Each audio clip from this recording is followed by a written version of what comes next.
नमस्कार. आज मी तुम्हाला शाही कुळव्याची रेसिपी दाखवणार आहे. नावाप्रमाणेच शाही असणारी ही रेसिपी अगदी खायलाही तितकीच स्वादिष्ट आहे. तुम्ही एकदा माझ्या पद्धतीनं करून पहा आणि जर तुम्हाला माझा हा व्हिडिओ, माझी ही रेसिपी आवडली तर माझ्या चॅनेलला लाईक करा, सबस्क्राईब करा, आपल्या माणसांसोबत हा व्हिडिओ शेअर करा. चला तर मग आता वेळ न घालवता आपण रेसिपीला सुरुवात करू. यासाठी मी इथे 2 मध्यम आकाराचे कांदे आणि त्याच आकाराचा एक टोमॅटो घेतलेला आहे. आता हे मी एक कुकर घेऊन कुकरमध्ये हे 2 कांदे आणि हा टोमॅटो घालून घेत आहे. त्याचबरोबर याच्यामध्ये 7 ते 8 लसूण पाकळ्या, 4 तुकडे आल्याचे, 2 चमचे भोपळ्याच्या बिया घालत आहे आणि 9 ते 10 अख्खे काजू घातलेले आहेत. आता याच्यामध्ये साधारण अर्धा ग्लास मी पाणी घालून घेत आहे आणि झाकण लावून याच्यात 3 शिट्ट्या काढून घेणार आहे. अगदी आपल्याला हे छान शिजवून घ्यायचं आहे.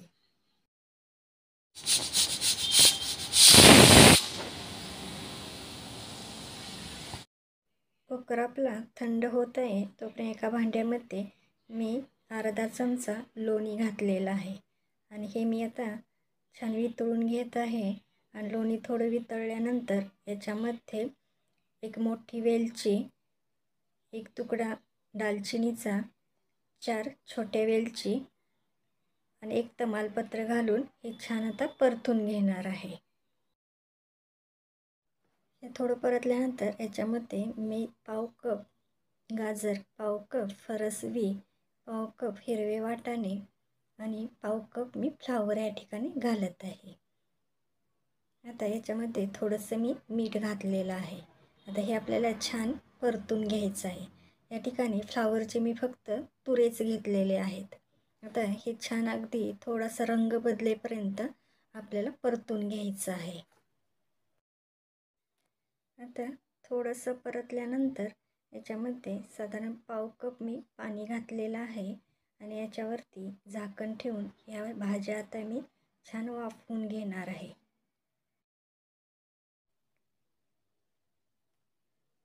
हे पहा, भाज्यांचा रंगही बदलला गेला आहे. भाज्या आपल्या छान आता शिजल्या गेल्या आहेत.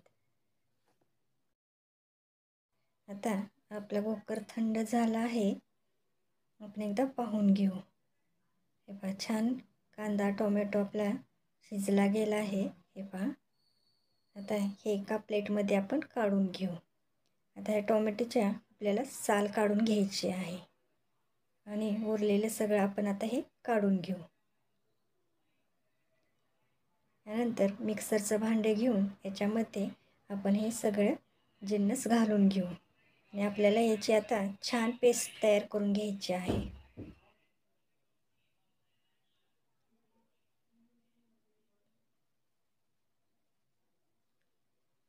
आता याच्यामध्ये मी हे शिजवलेलं पाणीही घालत आहे.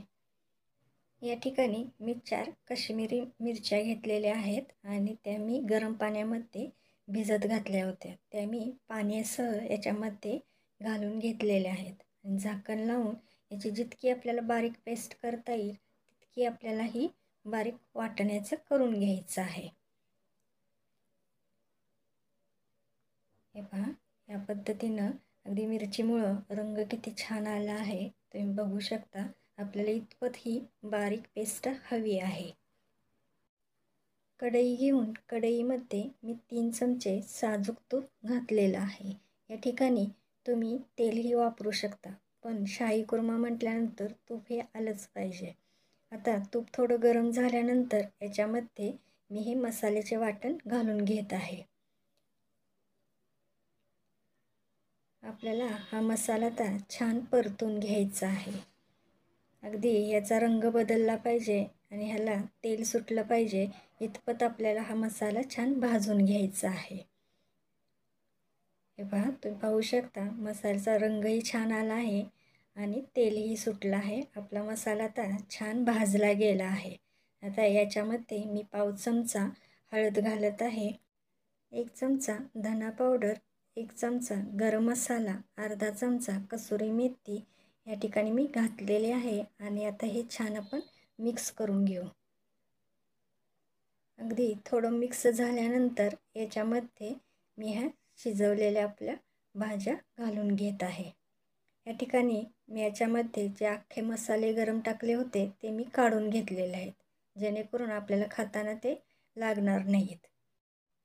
हे छान मिक्स झाल्यानंतर याच्यामध्ये मी चवीनुसार आणखीन थोडं मीठ घालत आहे आणि हे मिक्सरचं भांडं धुतलेलं पाणी घालून घेत आहे.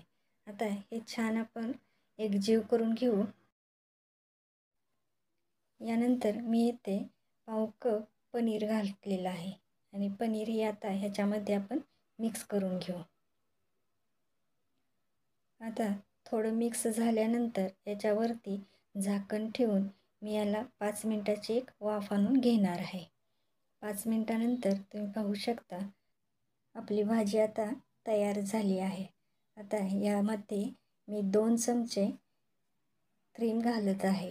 तुमच्याकडे जर क्रीम नसेल तर दुधावरची साय फेटून घातली तरी हरकत नाही, पण याच्यामुळं भाजीला चव खूप छान येते. त्याच्यामुळं आवर्जून तुम्ही साय किंवा क्रीम घाला. यामध्ये तुम्हाला आवडत असेल तर काजू, बेदाणे तळूनही घालू शकता. आता आपली ही भाजी तयार झाली आहे. आता ही आपण एका बाउलमध्ये काढून घेऊ. तुम्हाला माझी ही रेसिपी कशी वाटली कमेंट करून नक्की सांगा. माझ्यासाठी काही सूचना असतील तर आवर्जून सांगा. माझ्या चॅनेलला लाईक करा, सबस्क्राईब करा, आपल्या माणसांसोबत हा व्हिडिओ शेअर करा. बेल आयकनला क्लिक करा व माझ्या ह्या नवीन परिवाराचा भाग व्हा. धन्यवाद.